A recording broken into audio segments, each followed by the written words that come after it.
Been fighting this off for about 45 minutes now. Half of this big trash can's 32 gallons full. Half of it. That's like 2.5 gallons.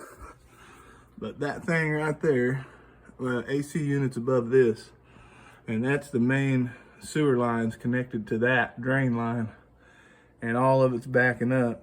So what I'm gonna do is dump this right quick.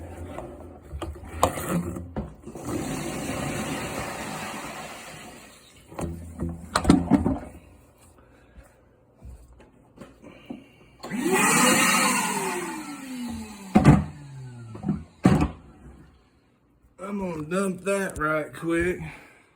That thing is almost freaking full right now. So I'm gonna dump that. We're gonna watch this thing empty and fill back up.